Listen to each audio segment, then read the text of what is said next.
The morning light filtered through the large windows of bloom and stems, painting everything in shades of gold and amber. Lena Kowalska stood behind the wooden counter, her slender fingers working methodically as she trimmed the stems of white roses, each cut precise and careful. The water in the crystal vase rippled gently as she arranged each flower, turning the bouquet slowly, studying it from every angle, with the focused attention of an artist perfecting her canvas. Outside, Brooklyn was waking up. The sounds of the neighborhood drifted through the slightly open door, the rumble of delivery trucks, the chatter of early morning joggers, the distant bark of Mrs. Chen's terrier from the apartment above the bakery next door. It was a symphony Lena had grown to love over the past 3 years since she'd opened her shop on this quiet corner of Carroll Gardens. At 25, Lena had built exactly the life she'd always dreamed of. Simple, peaceful, beautiful. Her small flower shop was her sanctuary, a place where she could lose herself in the delicate architecture of petals and leaves, where every day brought the sweet perfume of fresh blooms and the satisfaction of creating something lovely for others. The shop wasn't large, just enough space for her work table, displays along the walls, and a small greenhouse attachment in the back, but it was hers, and that meant everything. She glanced at the clock. 6:15 in the morning. Most shops on the block wouldn't open for hours, but Lena preferred these quiet early moments. This was when she did her best work, when the world was still soft and unhurried, when she could arrange bouquets for the day's orders without interruption. Her phone buzzed on the counter. A text from her best friend Sophia. "Coffee later? I need to tell you about the disaster date last night." Lena smiled, typing back quickly. "Noon? I'll bring pastries from Angelo's. Can't wait to hear this one." Sophia's dating adventures were legendary, and legendarily catastrophic. Last month it had been the guy who brought his mother to dinner. The month before, someone who spent 2 hours explaining cryptocurrency. Lena loved hearing these stories, grateful for her simple, drama-free existence. Romance had never been a priority for her. She had her flowers, her little apartment 3 blocks away, her Sunday dinners with the elderly Polish couple who lived downstairs and reminded her of her late grandmother. It was enough, more than enough. She moved to the back greenhouse, where morning glories climbed up wooden trellises and orchids bloomed in careful rows. The humidity here was thick and warm, wrapping around her like a blanket. She checked the soil moisture, made notes in her weathered journal about which plants needed attention, adjusted the temperature controls. Everything had to be perfect. Her flowers depended on her consistency, her care, her unwavering attention to their needs. That's when she heard it. A sound that didn't belong to the morning's gentle rhythm. The back door, the one that opened to the narrow alley behind the shops, rattled violently. Once, twice, then a heavy thud, as if something had fallen against it. Lena froze, her hand still hovering over the African violets. Her heart began to beat faster. The back door was always locked. She rarely used it except to put out recycling. The alley was empty most of the time, just brick walls and dumpsters and the occasional stray cat. Another thud, heavier this time. Desperate. She should call someone. The police. Mr. Castellano from the deli who always looked out for her. Anyone. But her feet were already moving, carrying her toward the door almost against her will. Through the frosted glass panel, she could see a dark shape slumped against the frame. Her hand trembled as she reached for the deadbolt. "This is stupid, Lena," she whispered to herself. "This is how people get hurt in movies." But something in the way the shape moved, weakly, painfully, triggered every compassionate instinct she possessed. Someone needed help. That was all that mattered. She unlocked the door and pulled it open. A man nearly fell into her greenhouse, catching himself against the doorframe at the last second. He was tall, powerfully built, wearing an expensive black suit that was torn and stained with something dark across the left side. His dark hair was disheveled, falling across his forehead, and when he lifted his head to look at her, Lena felt her breath catch in her throat. His eyes were the darkest she'd ever seen, nearly black, set in a face that was striking despite, or perhaps because of, its hardness. Strong jaw, straight nose, lips pressed together in a tight line of pain. He looked to be in his mid-30s, and everything about him radiated power and danger, from his broad shoulders to the way he held himself even while clearly injured. "Please," he said, his voice rough and low. "I need—" His knees buckled and Lena reacted instinctively, stepping forward to catch him. He was heavy, solid muscle and bone, and she struggled under his weight as she helped him stagger into the greenhouse. Her logical mind was screaming at her to run, to scream, to do anything except what she was doing, but her hands were already guiding him to the wooden bench near her potting table, easing him down with surprising gentleness. "You're hurt," she said, the words coming out steadier than she felt. "What happened? Should I call an ambulance?" "No." The word came out sharp, almost harsh. He grabbed her wrist, not hard, but firmly enough to stop her from reaching for her phone. His hand was warm, his grip desperate. "No hospitals, no police, please." Lena should have been terrified. Every rational part of her brain was telling her this was dangerous, that this man was clearly in some kind of serious trouble. But when she looked into his eyes, she saw something beneath the hardness. Pain, yes, but also fear, and something else she couldn't quite name, a profound weariness that seemed to go deeper than any physical wound. "Let me see," she said quietly, gently pulling her wrist from his grip. He hesitated, then nodded slightly, leaning back against the greenhouse wall. Lena's hands shook as she carefully pulled aside his suit jacket. The white shirt beneath was soaked with blood on the left side, and when she lifted it, she saw a wound on his upper arm. Not deep, thank God, but bleeding steadily. It looked like something had grazed him, tearing through skin and muscle but missing anything vital. "I need to clean this," she said, her voice taking on the calm, focused tone she used when dealing with a crisis. Once, she'd helped her neighbor after a kitchen accident, applying pressure to a cut until the ambulance arrived. This wasn't so different, just a wound that needed cleaning. "I have a first aid kit, don't move."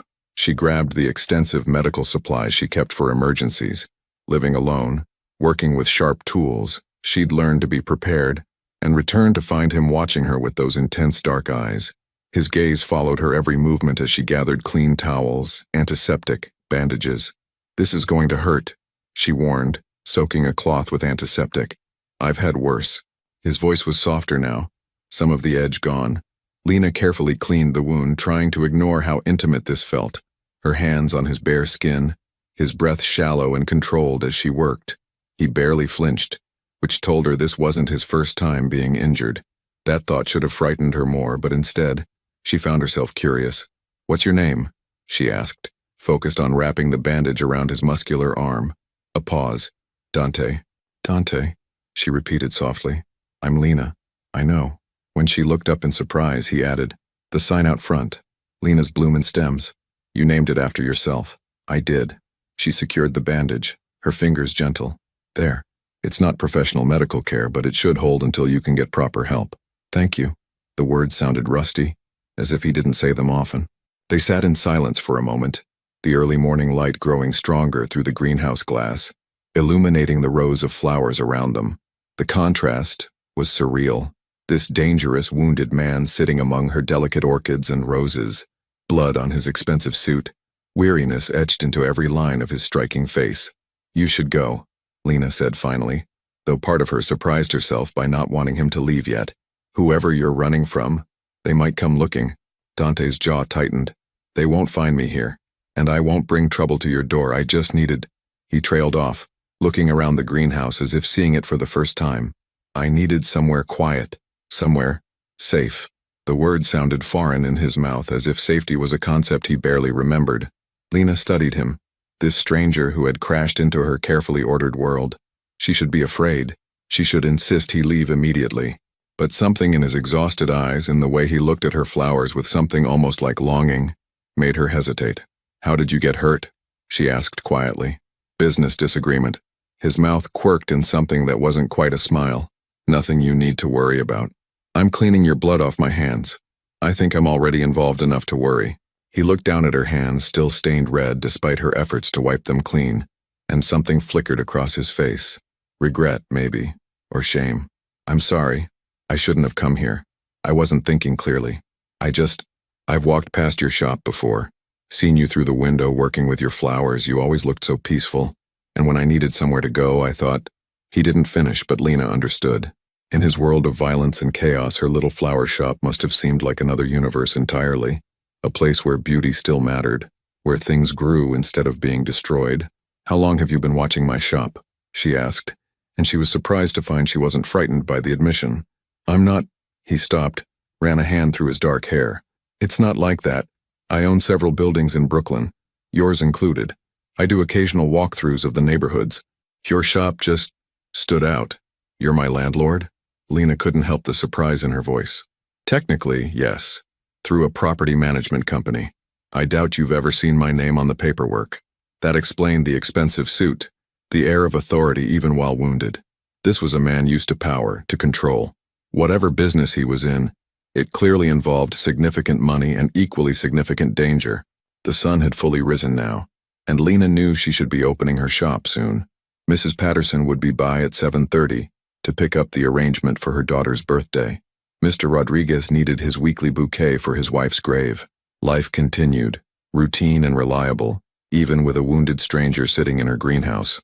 You need to rest, Lena said, making a decision that she knew might be foolish, but felt right anyway. There's a small storage room in the back of the shop. It has a cot I sometimes use when I work late. You can stay there until you're stronger, until it's safe for you to leave. Dante stared at her as if she'd spoken in a foreign language. Why would you do that? You don't know me. You don't know what I've done, what I'm involved in. No, Lena agreed, I don't. But I know you're hurt and you're scared, even if you won't admit it. And I know that everyone deserves basic human kindness, regardless of their past. You have no idea who I am, he said, and there was a warning in his voice now. What I'm capable of. Lena met his dark eyes steadily. You're right. I don't.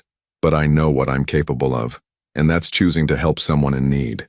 What you do with that help is up to you. For a long moment they looked at each other, and Lena felt something shift in the air between them. A connection she couldn't explain, shouldn't want, but couldn't deny. This man was dangerous. His world was dangerous. But beneath all that hardness she sensed something else. Something broken and lost and desperately searching for a way back to something real. Just for a few hours, Dante said finally, his resistance crumbling under exhaustion and pain. Then I'll be gone. You'll never see me again. Lena nodded, knowing somehow that this was a lie, that this moment, this choice, had set something in motion that couldn't be undone. The storage room is through there, she said, pointing to a narrow door at the back of the greenhouse. I'll check on you in a couple of hours. Try to sleep. Dante stood slowly, steadying himself against the wall. As he moved past her, he paused, and for a moment Lena thought he might say something more. Instead, he just looked at her with those unfathomable dark eyes, and she felt herself shiver despite the greenhouse's warmth. Thank you, Lena, he said quietly. You shouldn't have helped me, but thank you. Then he disappeared through the door, leaving Lena alone among her flowers, her hands still stained with his blood, her heart beating faster than it had in years. She looked down at the crimson on her palms, then at the white roses on her work table, so pure and innocent and fragile. Two worlds had just collided in her greenhouse. The world of beauty and peace she'd so carefully cultivated, and a world of darkness and danger she'd never imagined entering. And somehow, impossibly, she had just chosen to let that darkness in. Outside, Brooklyn continued its morning routine. Cars honked. People laughed. The bakery's ovens filled the air with the scent of fresh bread. Everything was normal, ordinary, safe. But in Lena's greenhouse, surrounded by blooming flowers and the lingering scent of antiseptic, everything had changed. She could feel it in her bones, in her racing heart, in the way the morning light seemed different now, sharper somehow, more alive. She washed her hands 3 times before the water ran clear, then walked into her shop to prepare for the day. But her mind kept drifting back to the storage room, to the wounded stranger resting there, to the look in his eyes when he'd said her name, Dante. She didn't know his last name, didn't know what he did or why he'd been hurt or who was after him. But she knew with absolute certainty that her quiet, peaceful life would never be quite the same again. And the strangest part, she wasn't sure she wanted it to be. When Lena checked the storage room 2 hours later, carrying a bottle of water and some pastries from Angelo's bakery, Dante was gone. The cot showed the impression of where he'd lain, and the small window she rarely opened was ajar, letting in the cool October air. He'd left as silently as he'd arrived, disappearing back into whatever dangerous world he came from. She told herself she was relieved, that this was exactly what she'd wanted, for him to recover enough to leave, to take his danger and darkness with him, to let her return to her simple, uncomplicated life. But as she stood there holding the water bottle, looking at the empty cot, she felt something she hadn't expected. Disappointment.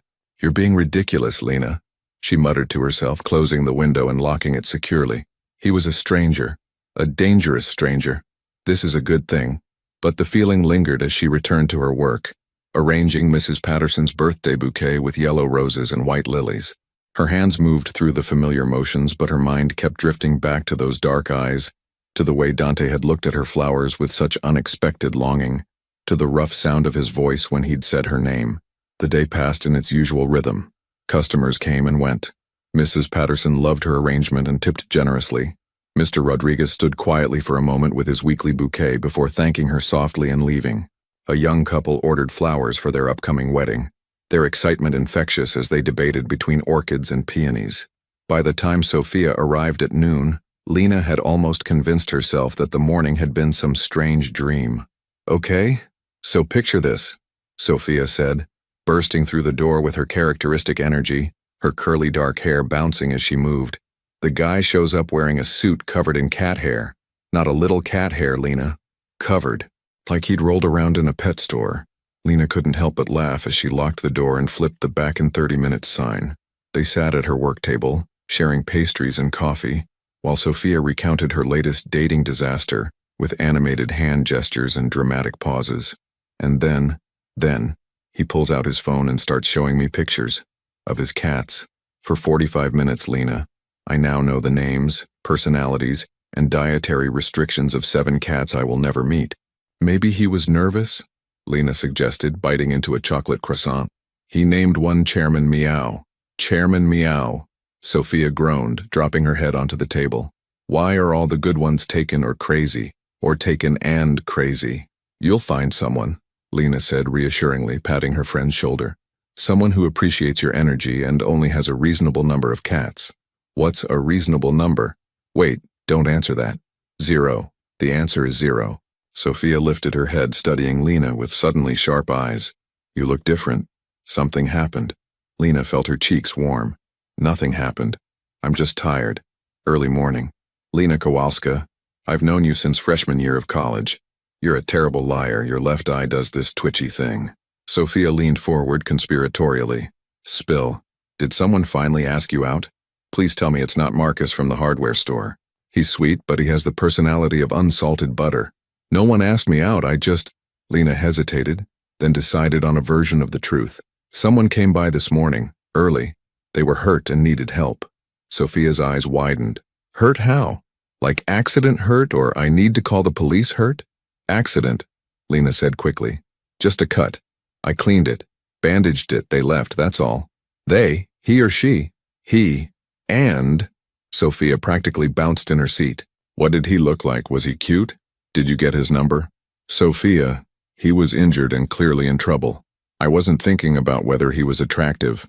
That was a lie. She definitely noticed how attractive he was, in a dangerous, forbidden sort of way. But was he though? Sophia pressed, grinning now. Lena threw a piece of croissant at her. You're impossible. I'm invested in your love life since you refused to be. Come on, give me something. Tall? Short? Young? Old? Tall, Lena admitted. Mid-30s maybe. Dark hair, dark eyes. And it doesn't matter because I'll never see him again. Something in her voice must have betrayed her feelings because Sophia's teasing smile softened into something more sympathetic. But you want to? Did she? Lena looked down at her hands, remembering how they'd shaken as she cleaned Dante's wound, how his skin had felt warm under her fingers, how his eyes had held hers with an intensity that had made her feel truly seen for the first time in years. I don't know what I want, she said honestly. It was just a strange morning. That's all. But it wasn't all. And as the days passed, Lena found herself thinking about Dante more than she should. She caught herself watching the back door, half expecting him to appear again. She wondered if his wound had healed properly, if he was safe, if he'd thought about her even once since he'd left. A week went by, then another.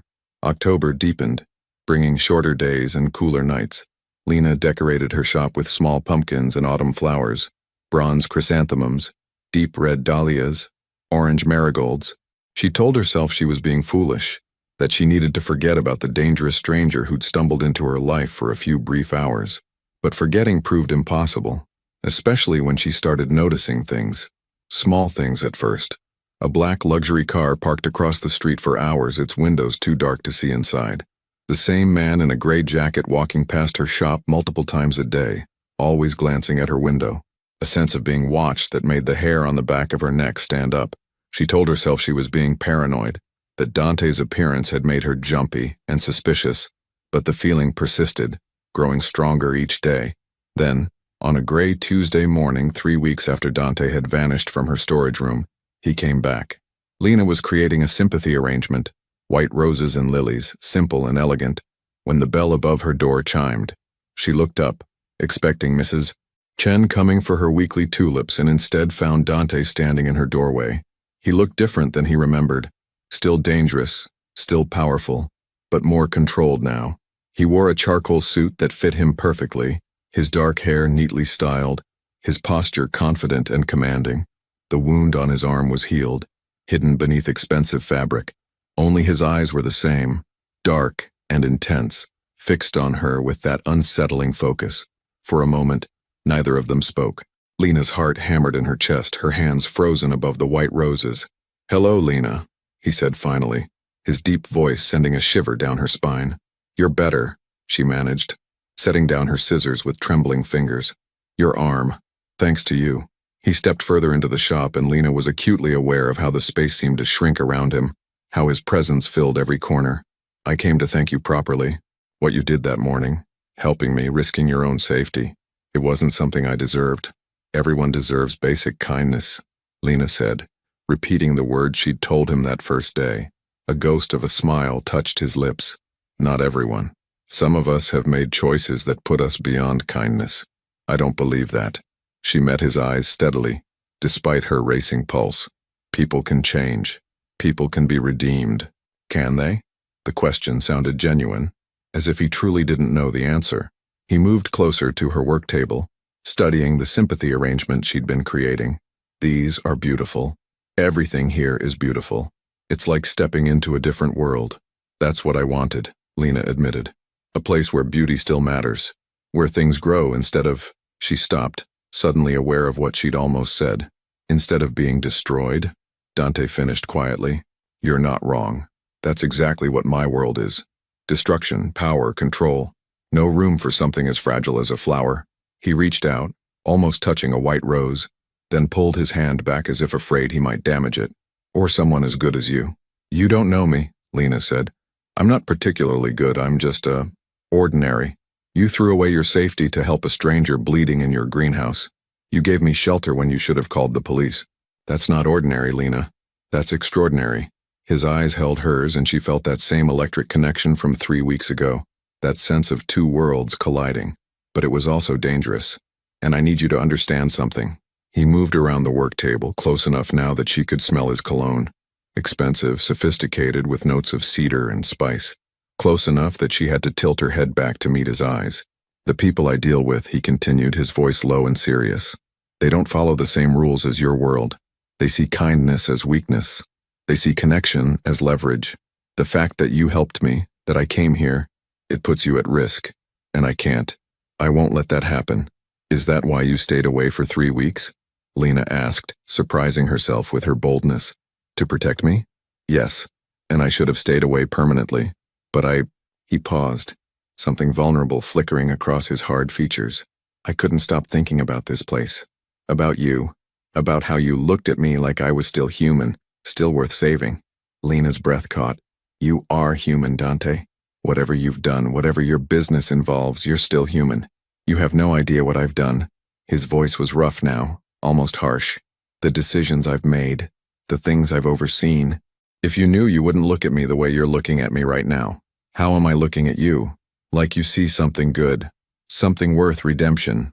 He took a step back, as if physically distancing himself from the possibility.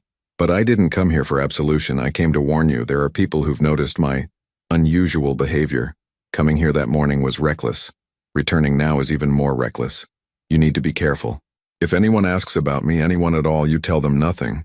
You've never seen me. We've never spoken. Do you understand?" Fear crystallized in Lena's chest. "Are you saying I'm in danger?" "I'm saying that I've brought danger to your door, and I'm trying to minimize it." His jaw tightened. "I have people watching your shop. You won't see them, but they're there. If anything seems wrong, anyone threatening you, following you, anything at all, you call this number." He pulled a card from his pocket and placed it on her work table. Plain white, just a phone number, no name. Someone will answer immediately. Lena stared at the card, reality crashing down around her. This wasn't a romantic story. This was real danger, real consequences. She'd invited darkness into her sanctuary, and now she had to live with that choice. "I'm sorry," Dante said quietly, and the regret in his voice was palpable. "I'm sorry I came here that morning. I'm sorry I came back today. I'm sorry for dragging you into my world even at its edges. You deserve better than this." He turned to leave, and Lena's hand shot out instinctively, catching his arm. He froze at her touch, his muscles tensing beneath the expensive fabric. "Don't apologize for being human," she said firmly, "for needing help when you were hurt, for wanting to see something beautiful in a dark world. Those things don't make you weak, Dante. They make you alive." He looked down at her hand on his arm, then slowly, carefully covered it with his own. His hand was warm, strong, and surprisingly gentle. "You should be afraid of me. Maybe. But I'm not." And she realized it was true. Despite everything, the danger, the warnings, the obvious connection to violence, she wasn't afraid of him. Afraid for him, perhaps. Afraid of what his world might do to them both, but not of the man himself. "You should be," he repeated, but he didn't pull away from her touch. They stood like that for a long moment, connected by her small hand on his arm, his larger hand covering hers, the autumn light filtering through her shop windows and casting everything in shades of amber and shadow.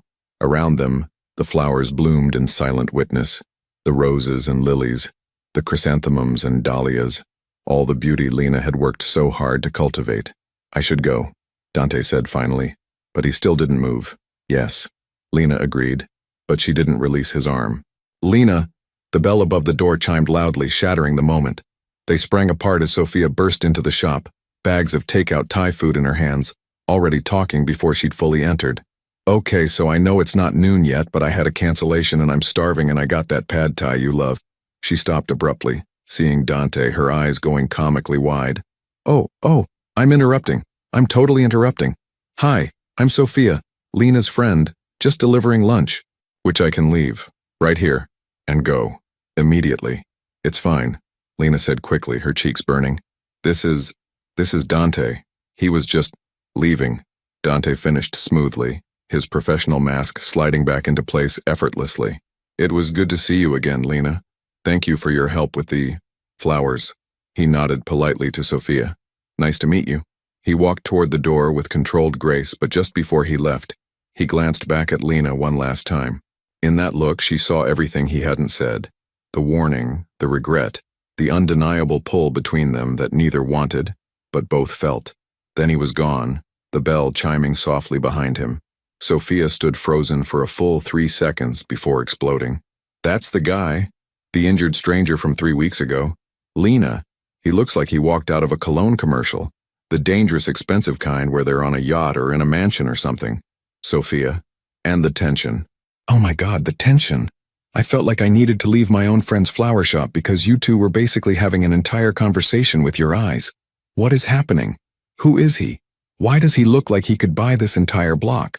"It's complicated," Lena said weakly, picking up the card Dante had left and slipping it into her pocket.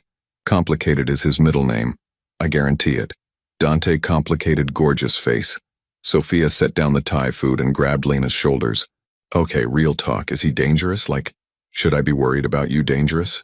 Lena thought about the warning, about the watchers she couldn't see, about the careful way Dante had told her to deny knowing him. Maybe. Yes, I don't know. That's not reassuring. I know. Lena sank onto the stool behind her counter. "But Sophia, when he looks at me, I feel like he sees me, really sees me. Not just the florist who makes pretty arrangements, not just the quiet girl who lives alone and doesn't cause trouble. He sees something more. And what do you see when you look at him?" Lena was quiet for a long moment, thinking about Dante's eyes, about the weariness and regret she'd glimpsed beneath his controlled exterior, about the way he'd touched her roses like they were precious and fragile. "I see someone who's lost. Someone who's made terrible choices and doesn't know how to find his way back. Someone who's given up on redemption, but desperately wants it anyway." Sophia sat down beside her, her usual energy subdued. "Lena, honey, you can't save everyone, especially not dangerous, mysterious men who show up bleeding at your back door. I'm not trying to save him. I don't know what I'm doing. but I can't stop thinking about him. Have you considered that might be exactly what he wants? Dangerous men are often very good at making you think about them. It's not like that, Lena protested, though she wasn't entirely sure. Was Dante manipulating her, using her kindness as a way into her life, or was the connection between them real, this sense that they'd both found something unexpected in each other? That night, alone in her apartment, Lena pulled out the card Dante had left. Just a phone number, stark black digits on white cardstock. A direct line to his world, to danger, to complications her simple life had never contained. She should throw it away, forget about him, return to her routine of flowers and coffee dates and quiet evenings reading on her couch. Instead, she placed it in her nightstand drawer, next to a pressed rose from her first day opening the shop, a reminder of beauty. And now, a reminder of something else, something dangerous and impossible and utterly consuming. 3 days later, Lena was closing her shop at dusk when she noticed the black car again. This time it wasn't just parked across the street. It was moving slowly, keeping pace with her as she walked the 3 blocks to her apartment. Her heart began to race. She thought about the card in her purse, about Dante's warning. She reached for her phone just as the car stopped and the back door opened. But it wasn't Dante who stepped out. It was someone else. Someone whose smile was cold and whose eyes held no warmth whatsoever. Lena Kowalska, the man said, his voice smooth and threatening. We need to talk about your friend. The man who stepped out of the black car was shorter than Dante, but no less intimidating. He wore a perfectly tailored navy suit, his graying hair slicked back, his face lined with the kind of hardness that came from years of violence barely concealed beneath a veneer of sophistication. 2 other men emerged from the car behind him, larger, younger, clearly there for intimidation rather than conversation. Lena's hand tightened around her phone in her purse, her finger hovering over the speed dial she'd programmed for Dante's number 3 days ago. She'd told herself she'd never use it. Now she was grateful she'd saved it. I don't know what you're talking about, Lena said, proud that her voice came out steadier than she felt. The street was quiet, too quiet for 6 o'clock on a Friday evening. She noticed now that the usual flow of people seemed conspicuously absent, as if they'd been cleared away somehow. Don't insult my intelligence, the man said, taking a step closer. He smiled, but it was the smile of a predator. Dante Moretti hasn't been seen in your charming little neighborhood for years. Suddenly he's here multiple times in a month. He visits your shop. He lingers. Very unusual behavior for a man who's usually so disciplined. The way he said Dante's full name sent a chill down Lena's spine. Dante Moretti. She hadn't known his last name until now, but something about it rang familiar, like something she should recognize but couldn't quite place. I run a flower shop, Lena said carefully. Many people visit. I don't keep track of everyone who comes in. Oh, but Dante isn't everyone, is he? The man circled her slowly, like a shark. Dante Moretti is one of the most powerful men in New York. He controls territories from Brooklyn to Manhattan. He makes decisions that affect thousands of lives. And yet, he spends his valuable time visiting a small flower shop in Carroll Gardens. Why do you think that is? Lena's mind raced. She thought about Dante's warning. Deny everything, tell them nothing. But she also understood the dangerous game being played here. These men knew Dante had been to her shop. Lying completely would be pointless. She needed to minimize, deflect, make herself seem insignificant. He's my landlord, she said, which was true. He was checking on the building. We spoke briefly about the lease, that's all. That's all? The man stopped in front of her, his cold eyes boring into hers. My sources tell me he was here for over an hour on Tuesday. That's quite a long lease discussion. He was interested in the shop, in how business was going. Lena forced herself to meet his gaze without flinching. Is there a law against a landlord caring about his tenants? One of the larger men snorted, but the gray-haired man held up a hand, silencing him. You're braver than you look, Miss Kowalska, or more foolish. I haven't decided which. He pulled out his phone, tapped the screen, then held it up to show her a photograph. Lena's blood went cold. It was a picture of her shop, taken through the window. In it, she and Dante stood close together, his hand covering hers on his arm, their faces inches apart. The intimacy of the moment captured perfectly. Still just a lease discussion? The man asked softly. Lena's throat went dry. There was no explaining away that photograph, no minimizing what it showed. She'd been caught in an obvious lie, and these men knew it. What do you want? She asked, abandoning pretense. Smart girl. I want you to deliver a message to Dante. Tell him that Vincent Calabrese sends his regards. Tell him that his recent distractions have been noticed. And tell him that everyone he cares about, no matter how insignificant they might seem, is vulnerable. Vincent's smile widened, showing too many teeth. Can you remember all that? I'll remember, Lena said, anger beginning to cut through her fear. But I'm not insignificant, and I'm not a pawn in whatever game you're playing. Oh, but that's exactly what you are. Vincent leaned in close enough that she could smell his expensive cologne, sharp and acrid. You're leverage. You're a weakness.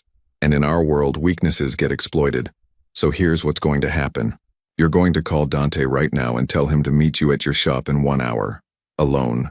And if I refuse, then my associates will ensure you make the call anyway. And trust me, Miss Kowalska, you'd prefer to cooperate voluntarily. Lena's hand shook as she pulled out her phone. Every instinct screamed at her not to do this, not to lead Dante into a trap. But the two large men had moved closer, boxing her in, and she understood with crystal clarity that Vincent wasn't bluffing. She dialed Dante's number. It rang once before he answered. Lena. His voice was sharp with concern. Are you all right? Vincent held up a finger to his lips, a clear warning. Lena took a shaky breath. Dante, I need to see you. At the shop. In an hour. It's important. A pause. When Dante spoke again, his tone had changed. Harder. More controlled. What's wrong? Nothing's wrong, Vincent shook his head firmly. Lena swallowed. Please. I need you to come. Alone. Another pause, longer this time. Lena could practically hear Dante thinking, analyzing every word and inflection. I'll be there, he said finally. But Lena, if something's wrong. 1 hour, she interrupted, her voice breaking slightly. Please. She ended the call before he could say more. Vincent smiled approvingly and took the phone from her trembling hand. Excellent. Now, we're all going to take a little drive to your shop. You're going to open it up, turn on the lights, make everything look normal and inviting. And when Dante arrives, you're going to let him in. After that, you can leave. This is business between men. You're just the bait. The word hit Lena like a physical blow. Bait. She'd been reduced to bait, a lure to trap a dangerous man, and she'd just helped them do it. The drive back to her shop felt surreal. Vincent sat beside her in the back seat, casual and relaxed as if they were friends out for an evening ride. The two large men followed in a second car. As they pulled up to Bloom and Stems, Lena saw that the street was still eerily quiet, the neighboring businesses dark despite the early hour. You've cleared the block, she said dully. We're thorough, Vincent agreed. Now out you go. Remember, lights on, everything normal. Dante is a suspicious man. If anything seems off, he won't come in. And if he doesn't come in, we'll have to get creative about drawing him out. I'd hate for your lovely shop to become collateral damage. The threat was clear. Lena unlocked her shop with numb fingers, turned on the warm overhead lights, even lit the candles she usually saved for evening events. Her sanctuary, her safe space, had been turned into a trap. Vincent positioned himself in the back greenhouse, hidden from the front windows. The two large men waited in the storage room where Dante had once rested. They moved with practiced efficiency, clearly experienced in setting ambushes. Remember, Vincent called softly as Lena stood behind her counter, trying to look natural. When he arrives, you let him in. You exchange pleasantries. Then you excuse yourself. Say you need to get something from the back. Leave through the rear door. My men will make sure you're safely away before things get complicated. You're going to hurt him, Lena said, her voice hollow. We're going to have a conversation. What happens after that depends entirely on Dante's willingness to be reasonable. Vincent checked his watch. 20 minutes. I suggest you compose yourself. You look terrified, and that will make him suspicious. Lena tried to steady her breathing, tried to make her hands stop shaking. She arranged and rearranged roses on her work table, desperate for something to do with her trembling fingers. How had everything gone so wrong so quickly? 3 weeks ago, her biggest concern had been whether she'd ordered enough tulips for autumn arrangements. Now she was trapped in a nightmare she couldn't escape. The minutes crawled by with agonizing slowness. Lena watched the street through her window, dreading and desperately hoping for Dante's arrival in equal measure. Part of her wanted to warn him, to somehow signal the danger. But Vincent's cold eyes watched her from the greenhouse, and she knew any warning would be her last act. Then she saw him. Dante approached on foot, moving with that controlled grace she remembered. He wore dark jeans and a leather jacket, dressed down from his usual suits but no less imposing. As he got closer, Lena could see his face, alert, focused, his dark eyes scanning everything, missing nothing. He knew. Somehow he knew this was a trap, but he came anyway. The realization hit Lena with devastating force. Dante knew this was dangerous, knew he was walking into a setup, but he came because she'd asked him to, because he thought she needed him. He opened the door, the bell chiming cheerfully, such a normal sound in such an abnormal moment.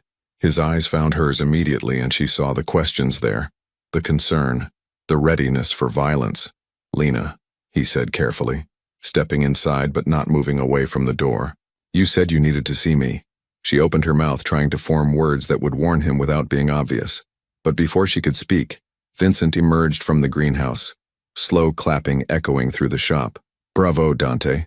I wondered if you'd actually be foolish enough to walk in here. Love does make fools of even the smartest men, doesn't it?" Dante's expression didn't change, but Lena saw his body tense, saw his weight shift subtly into a fighting stance. "Vincent, I should have known you'd involve an innocent woman in your petty power plays." "Petty?" Vincent laughed. "You've been distracted, Dante. Missing meetings, making uncharacteristic decisions. The families are concerned. They think you're going soft. And when a man in your position goes soft, it creates opportunities." The two large men emerged from the storage room, effectively blocking the back exit.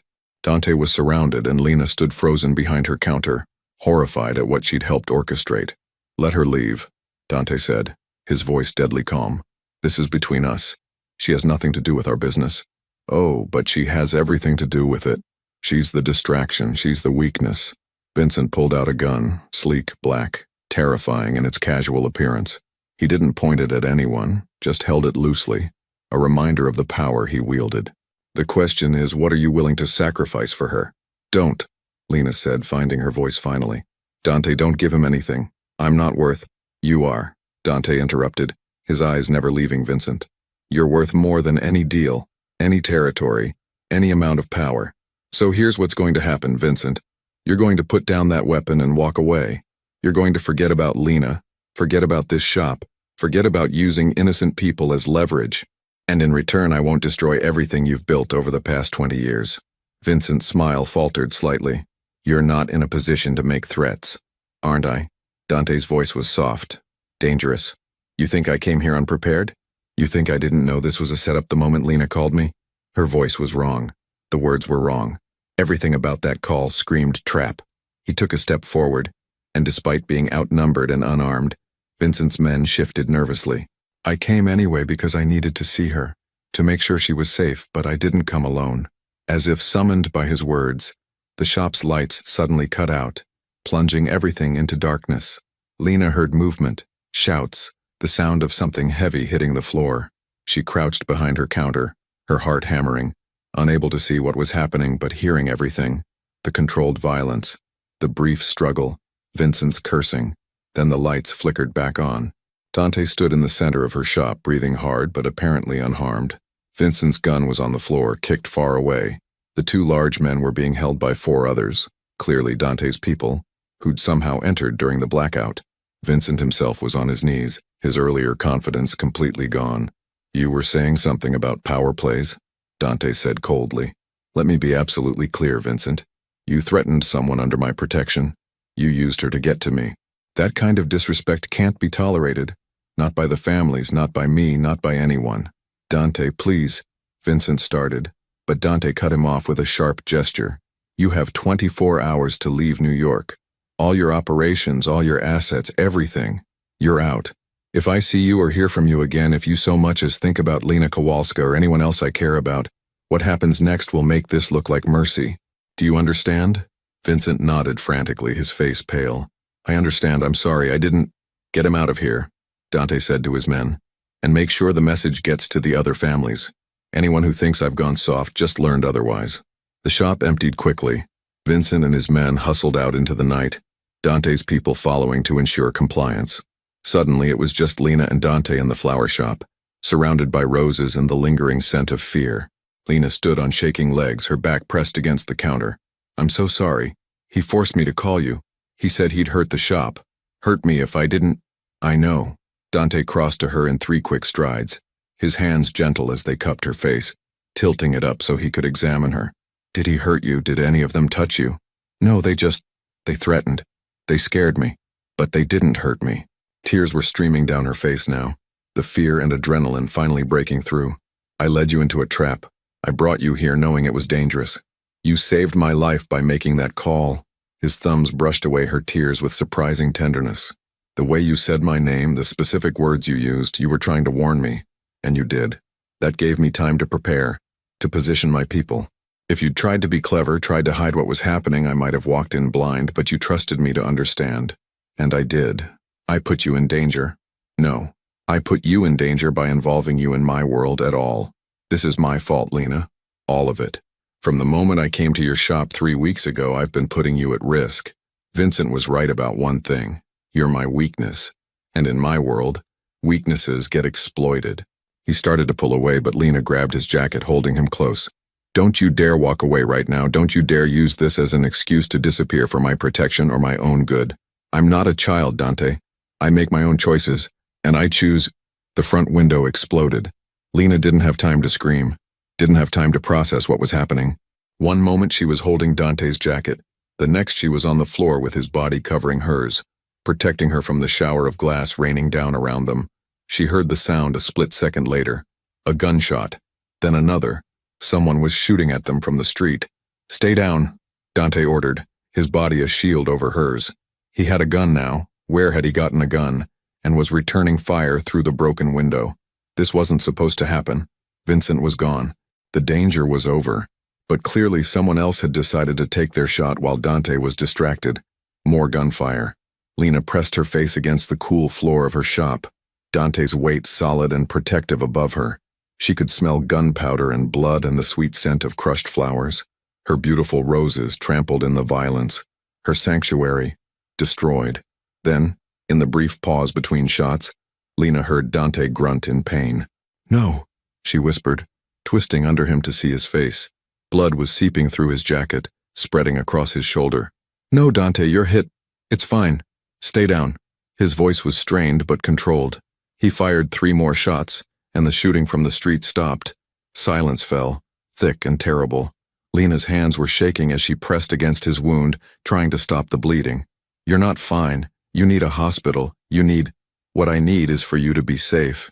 He managed to sit up, wincing as the movement pulled at his injury. His face was pale, his breathing shallow.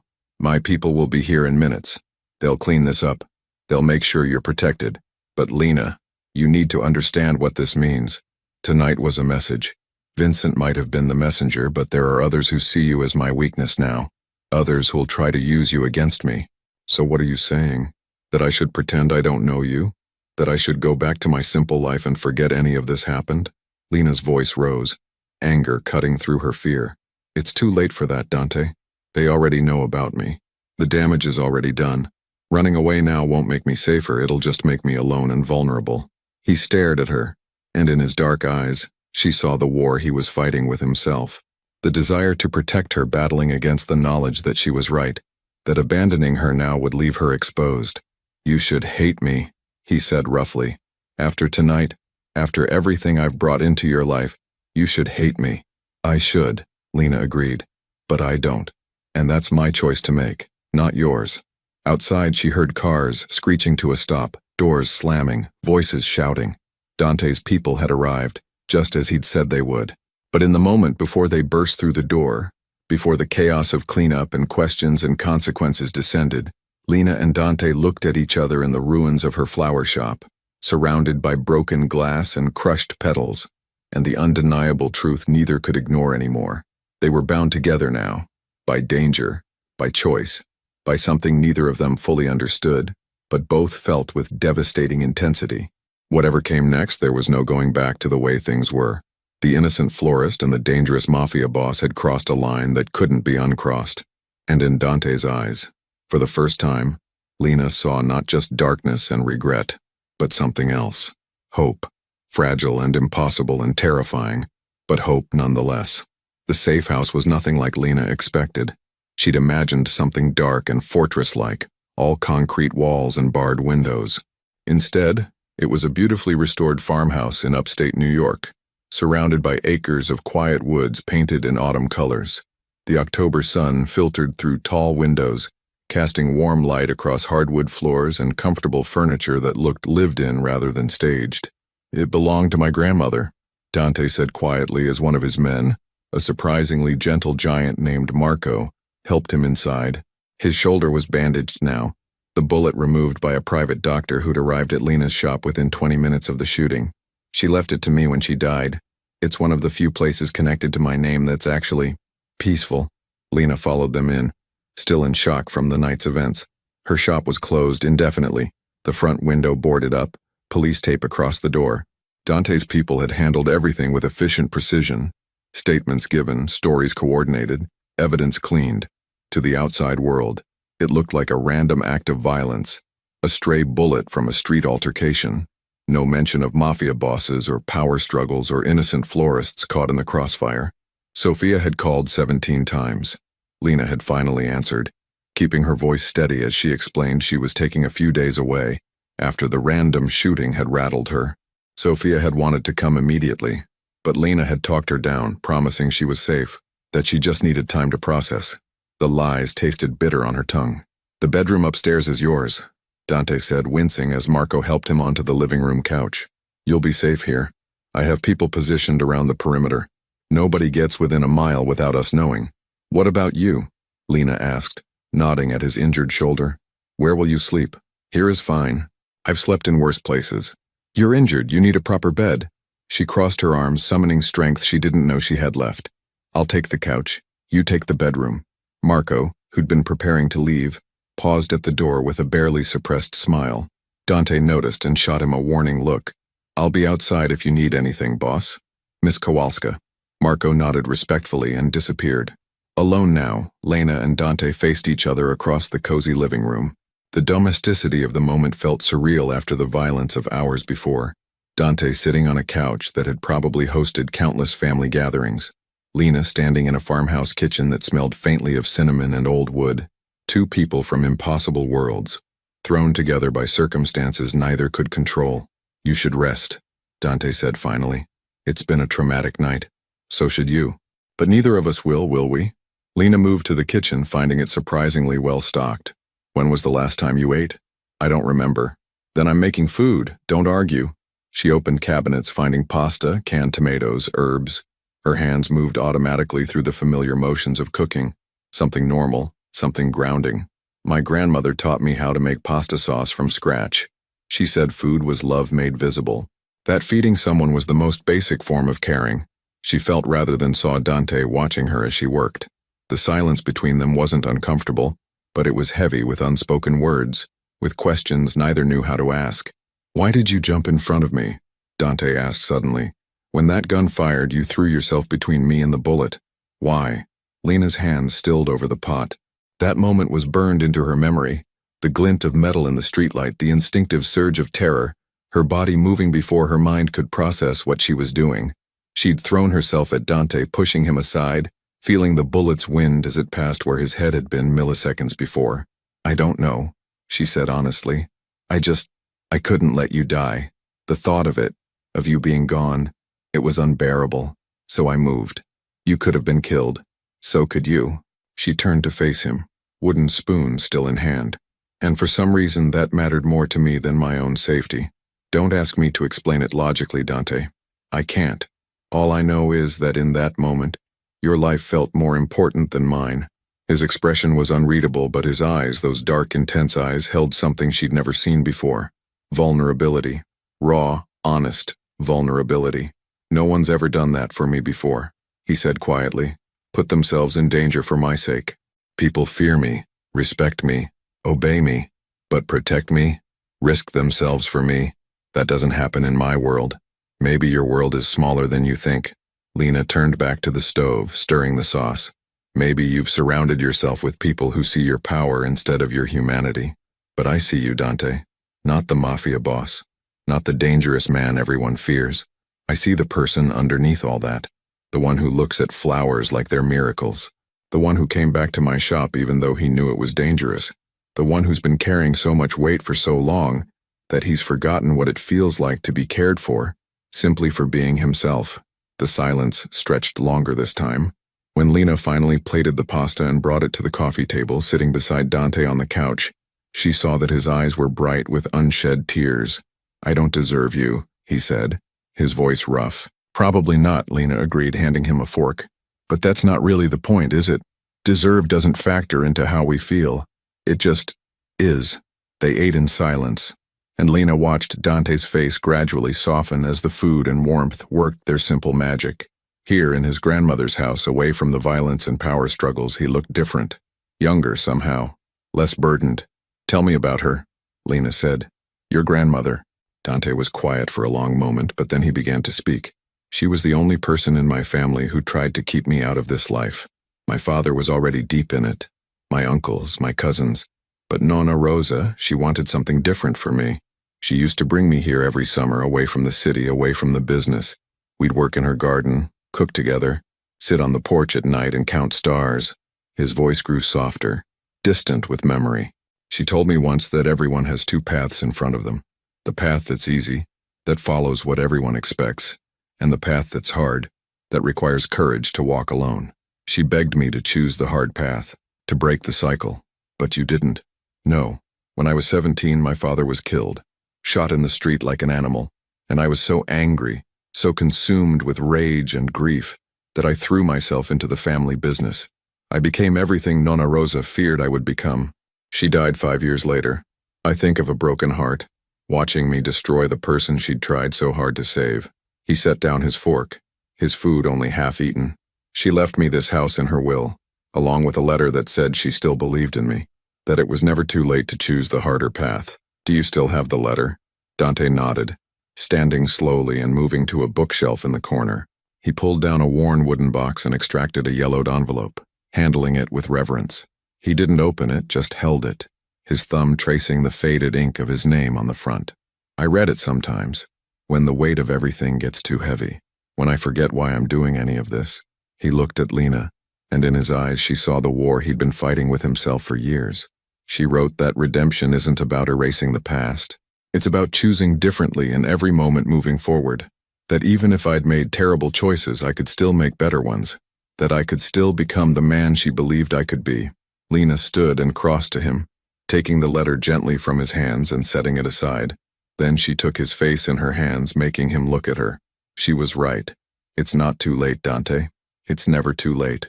You don't understand what I've done, the decisions I've made, the people I've—" He stopped, unable to finish. "You're right. I don't understand. But I understand this. Whatever you've done, whoever you've been, that's not who you have to be tomorrow, or the next day, or the next." She let her hands drop but held his gaze. "I see the man you could be, the one who's still in there, buried under years of violence and survival and doing what you thought you had to do. That man is worth saving, Dante, and he's worth fighting for." "Why?" The word was barely a whisper. "Why would you fight for me?" Lena opened her mouth to answer, then closed it. Because the truth was complicated and simple at the same time. Because despite everything, the danger, the violence, the impossible gulf between their worlds, she'd fallen for him, for the broken, searching man beneath the armor, for the vulnerability he showed only to her, for the way he looked at her roses like they were sacred, for the hope she saw flickering in his eyes even as he tried to extinguish it. "Because everyone deserves someone who sees them," she said finally, "really sees them. And I see you, Dante Moretti. I see who you are and who you could be, and I choose to believe in the second one." He pulled her against him then, carefully because of his injured shoulder, but firmly enough that she could feel his heart racing against hers. They stood like that in his grandmother's living room, surrounded by memories of a woman who'd believed in second chances, and Lena felt something shift between them, something deeper than attraction, more profound than circumstance. This was choice, conscious, deliberate choice. Over the next 3 days, they fell into an unexpected rhythm. Dante's shoulder healed slowly. The bandages changed daily by Marco, who arrived each morning with supplies and updates from the city. The news wasn't good. Vincent had left town as ordered, but his departure had created a power vacuum. Other families were positioning themselves, testing boundaries, looking for weaknesses. "They're using my absence to make moves," Dante explained one evening as they sat on the porch watching the sunset. "Every day I'm here, away from the city, they gain ground. So go back," Lena said, though the words hurt to say. Do what you need to do. And leave you here alone? Not a chance. His hand found hers on the porch railing, his fingers intertwining with hers. I have people handling things. It's fine. But Lena could see the tension in his shoulders, the way his jaw clenched when Marco delivered particularly troubling news. This peaceful interlude couldn't last forever. Eventually Dante would have to return to his world, to his responsibilities, to the violence and power that defined his existence. The question was, where did that leave her? On the fourth night, unable to sleep, Lena found Dante in the kitchen at 2 a.m, staring at an open laptop. The blue screen light made his face look haggard, older. You should be resting, she said softly. So should you. He closed the laptop, rubbing his eyes. Can't sleep? Too much thinking. She sat across from him at the kitchen table. Dante, we need to talk about what happens next. I know. He leaned back in his chair, looking at her with those dark, tired eyes. I've been trying to figure it out. How to keep you safe while still living the life I've built. And I can't see a way forward that doesn't end with you getting hurt. So what are you saying, that this, us, is impossible? I'm saying that loving you is the most selfish thing I've ever done. The words hung in the air between them, heavy with meaning. Because I know what my world does to people. I've seen it destroy families, corrupt good people, turn beauty into ash. And you're so good, Lena. So pure and kind and full of light. Bringing you into my darkness feels like a crime worse than anything I've ever committed. Stop deciding what's best for me, Lena said, her voice firm. I'm not a child or a flower that needs protecting from the elements. I'm a grown woman capable of making my own choices. And I choose you, Dante. I choose this, whatever this is, whatever it becomes. The danger, the complications, all of it. I choose you, even if it means giving up your simple life, your shop, your friends, your safety. My shop was already taken from me the moment Vincent walked into my life.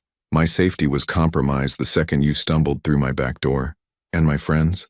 She thought of Sophia, of the lies she'd had to tell. I'll find a way to maintain those relationships without putting them in danger. But I won't give up on you. On us. Not without fighting for it first. Dante stood abruptly, pacing to the window. His silhouette was dark against the night sky, shoulders tense with the weight of decisions he was trying to make. There might be a way, he said slowly. It's risky. It would mean giving up everything I've built. Walking away from the families, from the territories, from all of it. People have tried to leave before. Most end up dead.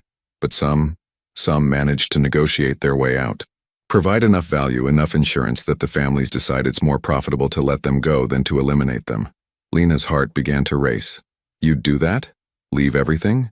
For you? Yes. He turned to face her, and in his expression she saw determination mixed with terror. I've spent 15 years building power in a world I never truly wanted to be part of. Nonna Rosa tried to show me another path, but I was too angry, too hurt to see it. Maybe it's not too late. Maybe I can still choose the harder path she talked about. It won't be easy. Nothing worth doing is. He crossed to her, kneeling beside her chair so their eyes were level. But I need you to understand what you're signing up for. If I do this, if I try to leave, there will be consequences. Negotiations that could turn violent. People who see betrayal where I see freedom. It could take months, maybe years. And through all of it, you'd be a target. A way to control me, to hurt me, to force me back in line. I understand. Do you? Really? His hands gripped hers almost desperately. Because once we start down this path, there's no going back. We'd have to leave New York. Start over somewhere new. New names, new lives, constantly looking over our shoulders. Your flower shop, your apartment, your entire life in Brooklyn, gone. Can you live with that? Lena thought about Bloom and Stems, about the life she'd so carefully built. The early morning light through her windows, the scent of roses, the satisfaction of creating beauty for others. It had been everything she'd wanted, but that was before Dante, before she'd discovered that there was something more powerful than safety, more compelling than routine, before she'd felt truly seen by another person, truly connected, truly alive. I can live with that, she said. But can you? Can you really walk away from everything you've known? The power, the respect, the control? Dante smiled, and it was the first genuine smile she'd seen from him. Not the cold smiles of a man in control, but the warm smile of someone who'd finally found something worth more than power. I never wanted those things, he admitted. I wanted security. I wanted respect. I wanted to never feel as helpless as I did the night my father died. But power doesn't bring security, Lena. It brings paranoia. It brings isolation. It brings nights like the one when you threw yourself in front of a bullet meant for me. His voice cracked slightly. That moment, watching you risk everything for me, I realized something. Real security isn't about controlling others. It's about trusting someone enough to be vulnerable with them. And real power isn't dominating people. It's having the courage to choose love over fear. Tears streamed down Lena's face now, and she didn't bother wiping them away. So what do? I make the calls. I set up meetings with the right people. I offer them what they want. Assurances that I won't interfere with their operations. Information about competitors, financial incentives. Whatever it takes to buy our freedom. He stood, pulling her up with him. But I need you to promise me something. Anything. If this goes wrong, if the negotiations fail and things turn violent, you run. You take the new identity my people will create for you and you disappear. You don't look back. You don't try to save me. You just run and build a new life somewhere safe. Promise me. Dante, promise me, Lena. I can face anything. Imprisonment, violence, even death, as long as I know you're safe. But I can't do this if I'm worried about you sacrificing yourself for me again. Promise. Lena wanted to refuse, wanted to insist that they'd face everything together. But she saw the desperate sincerity in his eyes and understood that he needed this promise the way a drowning man needs air. I promise, she whispered. He kissed her then, soft and tender, and full of all the emotion they'd both been holding back. In that kiss was hope and fear and determination and love. Complicated, impossible, but undeniably real love. When they finally pulled apart, Dante rested his forehead against hers. My grandmother would have liked you. She would have said you were exactly the kind of person worth becoming better for. I would have liked her too, Lena said. Anyone who believed in second chances as much as she did must have been extraordinary. She was. Dante stepped back, his expression hardening with resolve. I'll start making calls tomorrow. Marco can set up meetings. It'll probably take a few weeks to arrange everything properly. Until then, we stay here, hidden, safe. Just the two of us in Nonna Rosa's house, planning a future that shouldn't be possible but maybe, just maybe, is. That night, they slept in separate rooms as they had every night since arriving at the safe house. But something fundamental had changed. They'd made their choice. Dante would try to leave his violent world behind. Lena would walk away from the simple life she'd built. Together they'd forge something new, something that blended his hard-won wisdom with her gentle strength, his determination with her hope. It was terrifying and impossible and fraught with danger. But watching the sunrise the next morning from the porch, Dante's hand warm in hers, Lena felt something she hadn't expected. Peace. Not the absence of danger, not the security of routine, but the deep, profound peace that came from choosing love even when it was hard, even when it was scary, even when it required everything you had. Dante began making his calls that afternoon, speaking in low voices with people whose names Lena didn't know. She heard fragments, negotiations, territories, assurances, deals, the language of a world she was still learning to understand. But she also heard something else in Dante's voice, something that hadn't been there before.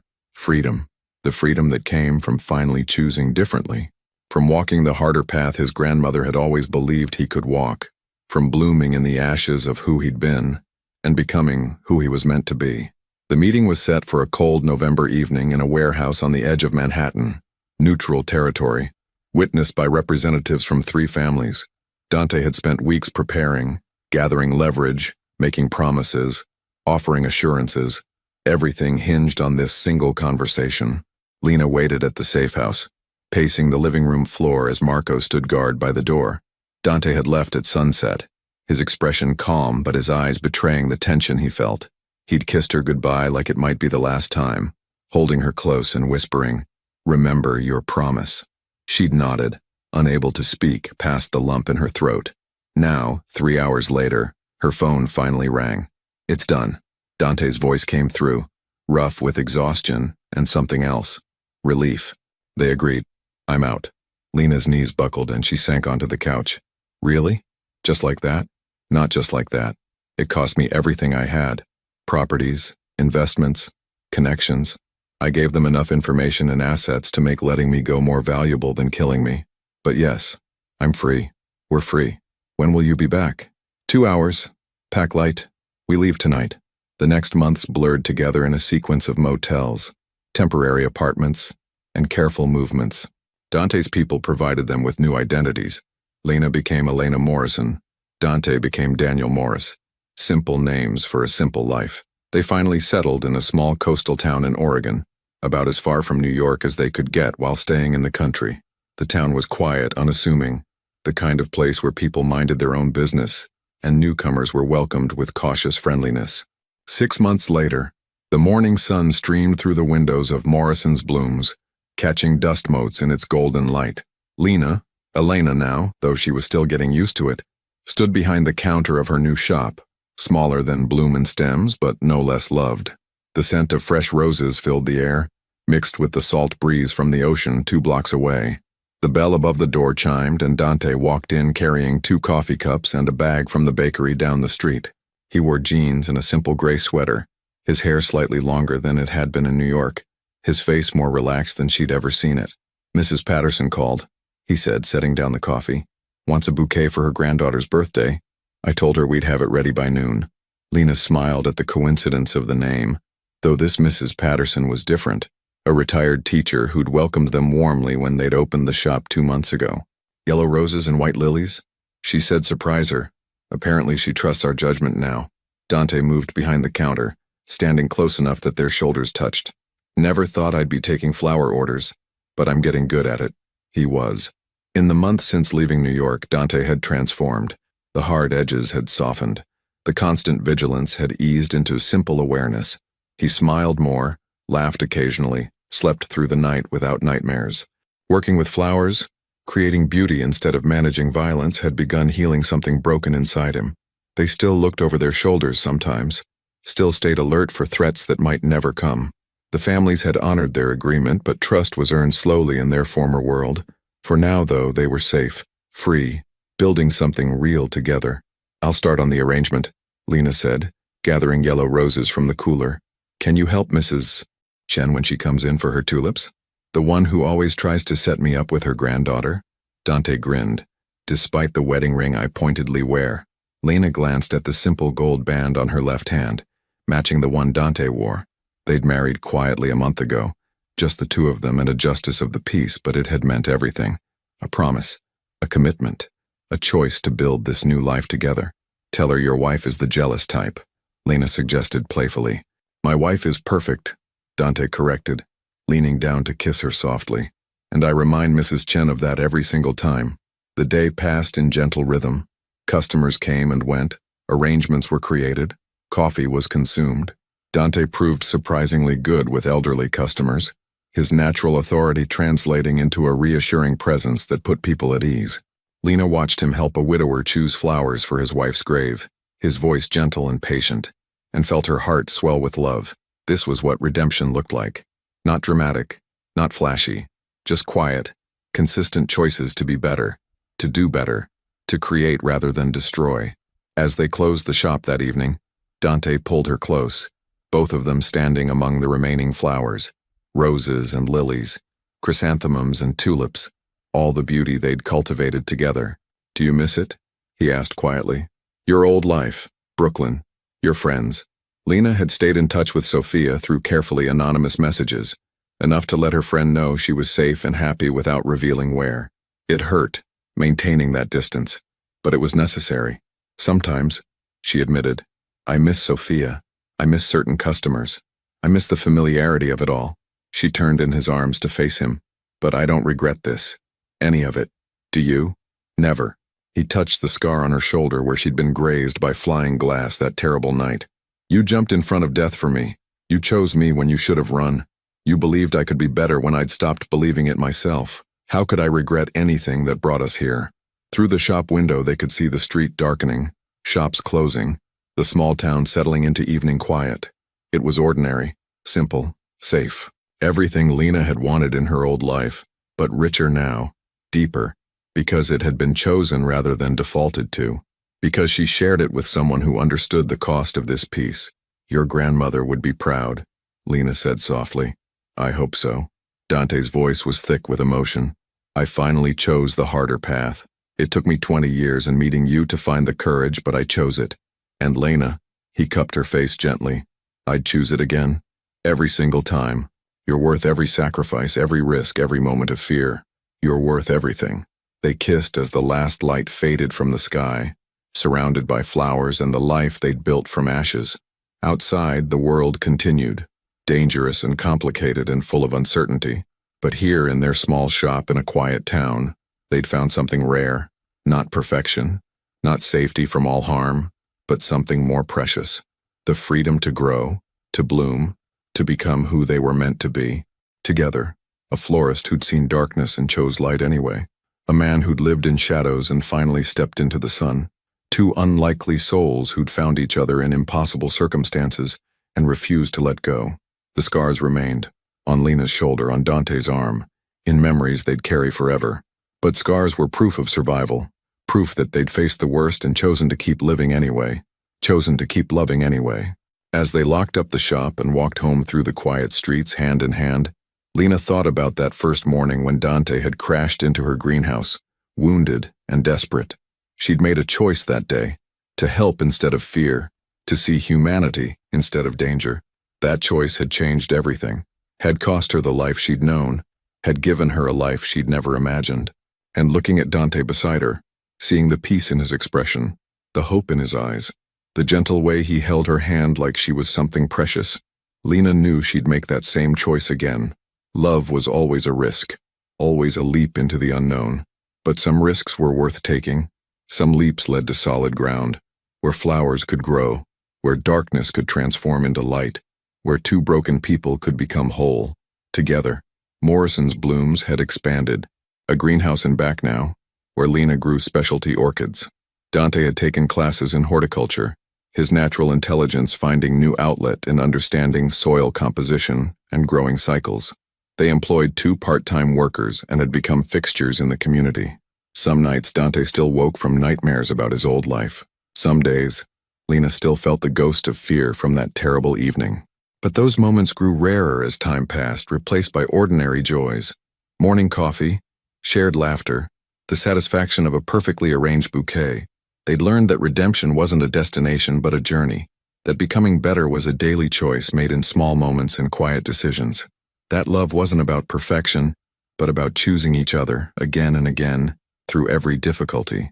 And in their small shop by the ocean, surrounded by blooming flowers and the life they'd fought so hard to build, they chose each other still, every single day.